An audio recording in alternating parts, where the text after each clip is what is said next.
अस्सलामुअलैकुम, welcome back to my channel. आज की वीडियो में मैं आप लोगों के साथ एक बहुत ही खूबसूरत किड्स वेस्ट कोट की सिलाई और कटाई का तरीका शेयर करने जा रही हूँ।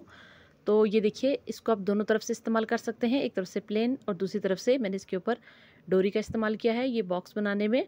तो इसके लिए मैंने 1 मीटर कपड़ा लिया है और ये 2.5 से 3 साल तक के बच्चे की एज के लिए जो है वो मुनासिब है। तो सबसे पहले हम इसके 2 बैक पोर्शन कट करेंगे। फ्रंट पोर्शन के लिए हम 4 लेयर में कपड़ा कट करेंगे और बैक पोर्शन के लिए 2। टोटल 6 तह में कपड़ा होगा हमारा, मतलब 6 लेयर्स होंगी कपड़े की और 6 लेयर्स जुड़ के ये वेस्ट कोट या किड्स जैकेट जो है वो तैयार होगी। सबसे पहले बैक पोर्शन की कटाई करते हैं। इसके लिए आपको तीरे की पैमाइश चाहिए होगी। नॉर्मल शर्ट से आप 1 इंच तक ज़्यादा लेंगे। लंबाई और चौड़ाई दोनों का आप हिसाब इस तरह से करेंगे। ये बैक पोर्शन है। यहाँ से आप इसकी लंबाई और चौड़ाई सिलाई का मार्जिन ऐड करते हुए 13.5 मतलब 13.5 इंच तक मैं इसकी लंबाई ले रही हूँ और 12.5 इंच तक मैं इसकी चौड़ाई ले रही हूँ। ये बैक पोर्शन है। इन दोनों की हम कटाई इस तरह से अपने इसको यहाँ से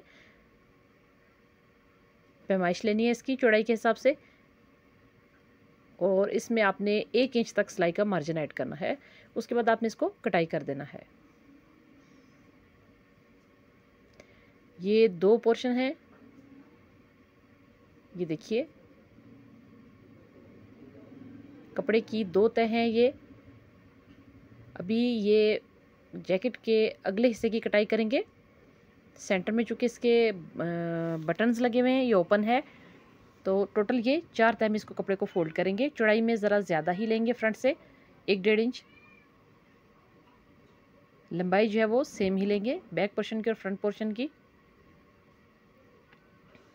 अभी सबसे पहले बैक के दोनों हिस्सों को आपने इस तरह से फोल्ड करके रख लेना है और तीरे की पैमाइश लेनी है। तीरा मेरे पास यहाँ पे सिलाई का मार्जिन ऐड करने के बाद 10 इंच तक है।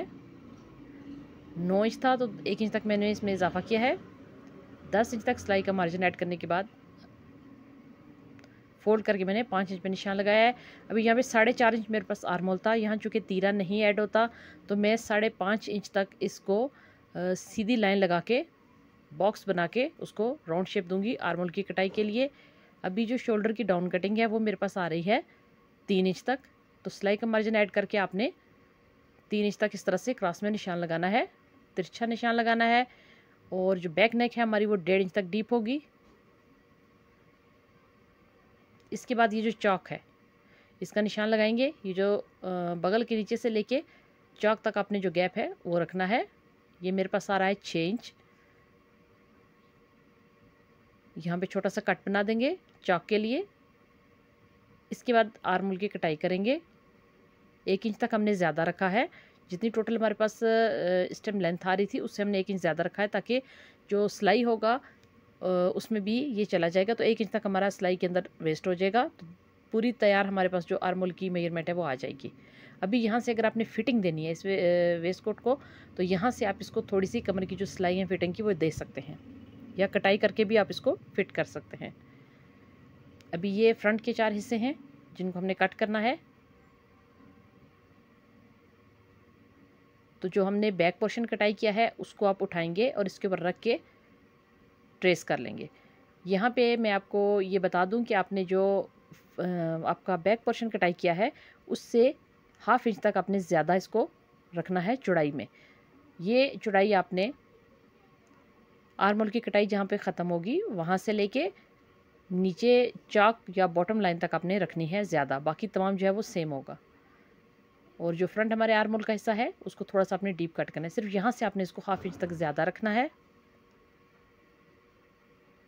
अभी यहाँ से ये निशान तिरछा उसी तरह लगेगा और जो हमारा अगला गला है वो 3.5 इंच तक डीप होगा। इस तरह से आप इसको पैमाइश करेंगे। ये 3.5 इंच तक डीप होगा तो हम 3 इंच पे रखेंगे क्योंकि जब सिलाई लग के हम इसको सीधा करेंगे तो 1/2 इंच हमारा उसमें खुल जाएगा। अभी यहाँ से थोड़ी सी गुलाई देंगे। अगर आप चाहें तो आप इसको सीधा भी रख सकते हैं। अभी यहाँ से जो जो हमने मार्किंग की है उसके मुताबिक हम कटाई कर लेंगे। कि इस जगह से आप लोगों ने 1/2 इंच तक चौड़ाई में ज़्यादा लिया है फ्रंट पोर्शन को और यहाँ से थोड़ी सी आपने गुलाई दे दी। ये देखिए, अभी मेरे पास ये 4 पीसेज हैं। अगले गले की भी कटाई कर लीजिए। शोल्डर की डाउन कटिंग भी। अभी ये चारों पीसेस को अलग करेंगे। चाक का कट भी जहाँ पे आपने बैक पोर्शन का लगाया था बिल्कुल उतनी ही अपने लेंथ के ऊपर इसको लगाना है। अभी ये देखिए 2 पोर्शन ये हैं, 2 ये हैं, इन दोनों को हम आपस में जोड़ के सीधा करेंगे। आप चाहें तो लाइनिंग के लिए इसमें बारीक कपड़ा भी इस्तेमाल कर सकते हैं, साटन वगैरह। अभी मैंने इसके ऊपर हल्की सी डिज़ाइनिंग करूँगी। ये देखिए मैंने क्रॉस में लकीरें लगाई हैं। दोनों पोर्शन को इस तरह से एक दूसरे के सामने रखेंगे और एक जैसे गैप के साथ आप इस तरह से तिरछी लकीरें लगाएं। आप किसी भी तरह से डिज़ाइनिंग कर सकते हैं, जिग-जैग स्टाइल में भी कर सकते हैं, इस तरह से क्रॉस में बॉक्स भी बना सकते हैं। आप स्ट्रेट लाइंस लगा के भी उनको बॉक्स बना सकते हैं और हर बॉक्स के अंदर आप बाद में कोई शीशा वगैरह या कोई फैंसी बटन वगैरह लगा सकती हैं। आप अपने हिसाब से डिज़ाइनिंग कर सकते हैं जैसे आपको अच्छा लगे। तो इस तरह से मैंने पहले तिरछी लाइंस लगाई हैं। आप इन लाइंस के दरमियान में जो फासला है वो एक जैसा रखेंगे और इस तरह से दोनों पीसेस को आप एक दूसरे के साथ रख के देखेंगे कि आपने जो लाइंस लगाई हैं वो बिल्कुल एक दूसरे की सीध में है या एक दूसरे से ऊपर नीचे तो नहीं है, ताकि जो आपकी बास्केट है वो सिलने के बाद खूबसूरत दिखे। दोनों के ऊपर पहले मैंने इस तरह से तिरछी लाइंस लगाई हैं। इनके दरमियान में डिस्टेंस को आप एक जैसा रखिए।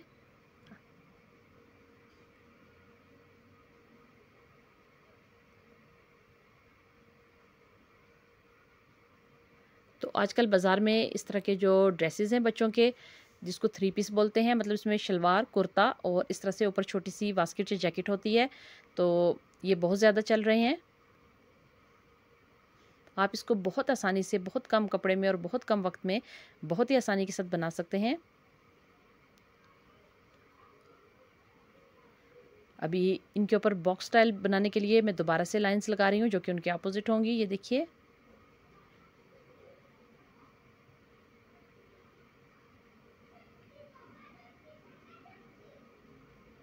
हर बॉक्स के अंदर आप वेस्ट कोट की सिलाई के बाद मिरर वगैरह लगा सकती हैं। आप वाइट कुर्ते के साथ वाइट वेस्ट कोट भी बना सकती हैं और वाइट कुर्ते के साथ आप ब्लैक भी बना सकती हैं। तो इस तरह से इस डोरी को मैंने जितनी अभी इसके ऊपर मार्किंग की है, इसके ऊपर ये डोरी मैं इस तरह से वाइट धागे की मदद से लगा दूंगी। जिस कलर की भी आप डोरी इस्तेमाल कर रहे हैं उसी कलर का आप धागा इस्तेमाल करें। टाँके का साइज़ यहाँ अपने दरमियाना रखना है, क्योंकि अगर बखिया बहुत छोटा होगा तो इसमें खिंचाव आ जाएगा डोरी में। यहाँ पे मैं बिल्कुल भी बुकरम का इस्तेमाल नहीं कर रही। किसी भी किस्म की इंटरलाइनिंग या फ्यूजिंग टेप वगैरह को भी मैं इस्तेमाल नहीं कर रही इनके दरमियान में। तो इस तरह से आपने एक पेपर के ऊपर रख के कपड़े के दोनों पीसेस को डोरी को मार्किंग के मुताबिक आपने अटैच कर लेना है। तो पहले से आप अगर मार्किंग कर लेंगे तो आपके लिए आसान होगा किसी भी किस्म की डिज़ाइनिंग को फॉलो करना। तो इसी तरीके से आप तमाम निशानात के ऊपर डोरी को इस तरह से अटैच करते जाएंगे। मैंने इनको पेपर के ऊपर रख के उसके बाद डोरियां लगाना शुरू की हैं। आप चाहें तो इसके नीचे 0 साइज़ की जो पेपर बुकरम आती है उसको भी पेस्ट कर सकते हैं।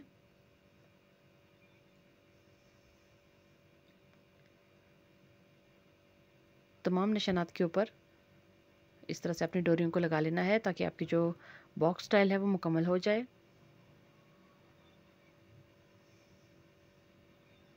आप किसी भी किस्म का कागज़ यूज़ कर सकते हैं, इसमें न्यूज़पेपर भी यूज़ कर सकते हैं और बाकी हर किस्म का जो कागज़ है वो आप इसके नीचे इस्तेमाल कर सकते हैं। बटर पेपर भी यूज़ कर सकते हैं। इसका बेसिकली मकसद ये होता है कि आपकी सिलाई के अंदर खिंचाव ना आए और आपकी डोरी लगाते हुए स्लिप ना हो कपड़े से।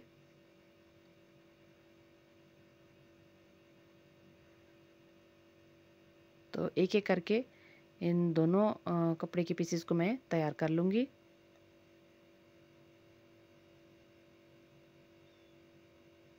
ये देखिए, इसके बाद इनके जो सिरे हैं उनसे फालतू डोरियों की कटाई करने के बाद नीचे से हम कागज़ को निकाल लेंगे। आप चाहें तो किसी कपड़े को गीला करके कागज़ के ऊपर हल्का हल्का रब करें और उसके बाद आपका कागज़ जो है वो इजीली रिमूव हो जाएगा। अभी ये देखिए फालतू जो डोरियों के सिरे हैं इनको पेपर समेत आप कटाई कर लीजिए,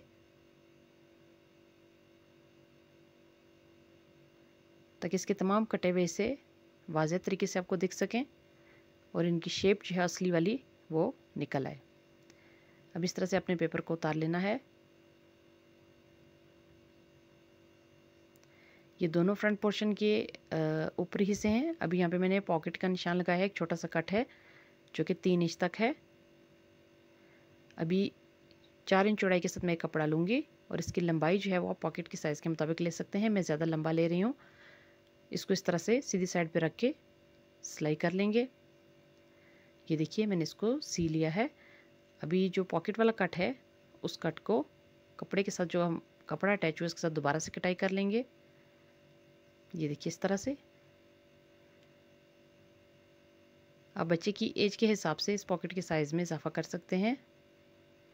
अब इस कपड़े को अंदर की तरफ, जो कपड़ा ऊपर की तरफ आ रहा है उसको ऊपर की तरफ छोड़ेंगे और जो नीचे की तरफ है उसको नीचे की तरफ ही रखेंगे।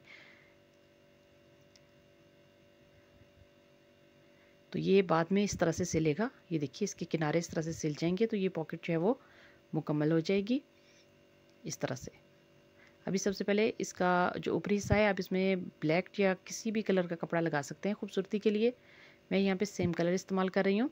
ये 4 इंच चौड़ी पट्टी है, इसको मैंने इस तरह से फोल्ड किया है। अभी मैं इसको यहाँ पे अटैच करूँगी। उसके बाद मैं नीचे से इस पॉकेट को मुकम्मल करूँगी या बंद करूँगी। सिर्फ जितना कटा हुआ हिस्सा है सिरे आपने छोड़ देने हैं। 1/2 इंच मैंने शुरू में छोड़ा है बगैर सिले कपड़ा और 1/2 इंच है वो इधर एंड पे मैं इसको छोड़ूंगी। तो फालतू धागों की कटाई करने के बाद आपने इसको मोड़ना कैसे है, ये देखिए दोनों तरफ जो फालतू कपड़ा है इस तरह से आप इसको फोल्ड करेंगे और बखिया जो है वो छोटे साइज़ का रखते हुए आप इसको अटैच कर लेंगे। दोनों साइड्स को आपने बिल्कुल इसी तरह से अटैच कर लेना है। आप चाहें तो दोनों तरफ भी पॉकेट बना सकते हैं। मैं सिर्फ एक पॉकेट बना रही हूँ क्योंकि ये बहुत छोटे साइज़ में है।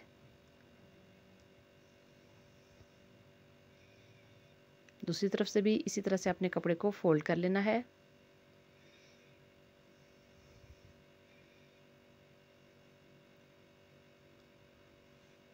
दोबारा से अपने सिलाई को डबल करना है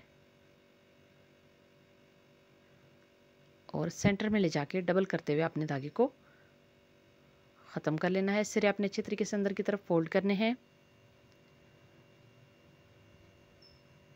ये कम्प्लीटली गुम सिलाई के साथ सिलेगी। अभी ये देखिए बैक साइड पे जो कपड़ा है इसको आपने इस तरह से सी के पहले अपने सेंटर से दोनों जोड़ को आपस में मिला लेना है। इसके बाद आपने इस कपड़े को नीचे की तरफ ड्रैग करना है। ये देखिए अभी साइड्स वाली सिलाइयाँ लगाएंगे तो ये हमारी बहुत ही खूबसूरत सी और बहुत ही आसानी के साथ बनने वाली पॉकेट रेडी हो चुकी है। छोटे बच्चों के कोट, बास्केट या शेरवानी वगैरह की सिलाई के वक्त भी आप इसी तरह की पॉकेट्स लगा सकते हैं। इसको गुम जेब भी बोलते हैं, हिडन पॉकेट भी बोलते हैं इसको। ये देखिए ये छोटी सी पॉकेट रेडी हो चुकी है। अभी हम इसकी बाकी की जो सिलाई है उसको मुकम्मल करेंगे। ये दोनों पीसेस रेडी हैं। इनके साथ जो इनके लाइनिंग वाले 2 पीसेस हैं उनको रखेंगे सीधी साइड्स दोनों के अंदर की तरफ रखते हुए। आपने सबसे पहले आर्म वाले हिस्से की सिलाई लगानी है, दोनों को जोड़ते हुए ऊपर से शोल्डर वाली जगह छोड़ देनी है। इसके बाद बाकी तमाम सिलाई लगाते हुए यहाँ से आपने चाक के कट तक सिलाई को ख़त्म करना है। इसी तरह जो दूसरा पोर्शन है उसको भी आपने ऐसे ही तैयार करना है। फ्रंट नेक, बटन प्लेकेट वाला हिस्सा और ये चाक का कट और दोबारा आर्म होल, ये जगह आपने इसकी सिलाई कर लेनी है। मैं आपको दिखा देती हूँ, सिर्फ ये जगह मैंने खुली छोड़ी है और ये साइड कमर वाली। अभी हम इसको सीधा कर लेंगे।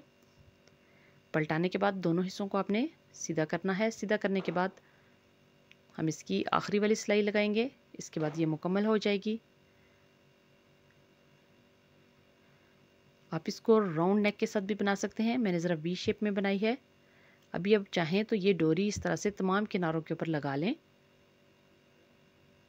और अगर आप चाहें तो आप इसको स्किप भी कर सकते हैं। अभी ये बैक पोर्शन है, इसकी सीधी साइड हम ऊपर की तरफ रखेंगे। इसके बाद ये दोनों जो फ्रंट पोर्शन है इनको यहाँ पे शोल्डर वाली जगह से ये देखिए मिला के रखेंगे। अभी दूसरा वाला जो बैक पोर्शन है, जो अस्तर वाला हिस्सा है अंदर वाला, उसको ऊपर रखेंगे। अभी देखिए आपने कहाँ से सिलाई स्टार्ट करनी है, जहाँ से मैं आपको फिंगर की मदद से बता रही हूँ। एक चाक के कट से आपने स्टार्ट की दूसरे चाक के कट तक, फिर आपने एक आर्मोल के एंड किनारे से नेक को कवर करते हुए दूसरे आर्मोल तक ले जाके ख़त्म करना है। ये देखिए, ये जहाँ जहाँ मैंने सिलाई लगाई है मैं आपको पॉइंट आउट कर रही हूँ। सिर्फ ये साइड्स वाली जगह मैंने छोड़ी हैं। अब इन जगहों को आपने कैसे सिलाई करना है देखिए। इस तरह से आपने दो दो लेयर्स को उठाना है और फ्रंट के जोड़ को आपने पूरा सीना है जहाँ पे हमने डोरियाँ लगाई हैं, और जो हमारा बैक वाला जोड़ है उसमें आपने बिल्कुल थोड़ा सा गैप छोड़ देना है ताकि हम इसको पलटा के सीधा कर सकें। ये देखिए, इसको मैंने यहाँ से सीना शुरू किया है। ये सिर्फ, ये देखिए, सिर्फ मैंने यहाँ पे ये थोड़ा सा हिस्सा छोड़ा है, बाकी तमाम दो पोर्शन को पकड़ के मैंने आपस में जोड़ दिया है सिलाई के साथ। इसी तरह दूसरी तरफ भी ये देखिए, मैंने दोनों तरफ ये पॉइंट छोड़ा है खुला। हालांकि अगर आप एक तरफ छोड़ेंगे तो भी आपकी जो बास्केट है वो पलट के सीधी हो सकती है। मैंने सिर्फ आपको समझाने के लिए दोनों तरफ ये गैप छोड़ा है।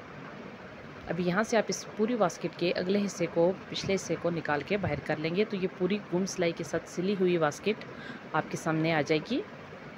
इसमें जो अंदर की साइड पे हमने ये 2-2 1.5 इंच गैप छोड़ा है, इसको आप सुई धागे के साथ सी सकते हैं और ये दोनों तरफ से यूज़ हो सकती है। अब गुम सिलाई के साथ इसको सिएंगे।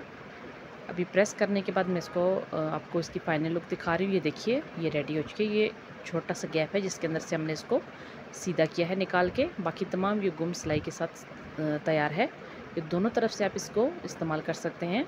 दोनों तरफ आप इसके बटन लगाइए, काज एक ही आप यूज़ कर सकते हैं और आप इसको इस तरह से दोनों तरफ से कैरी कर सकते हैं।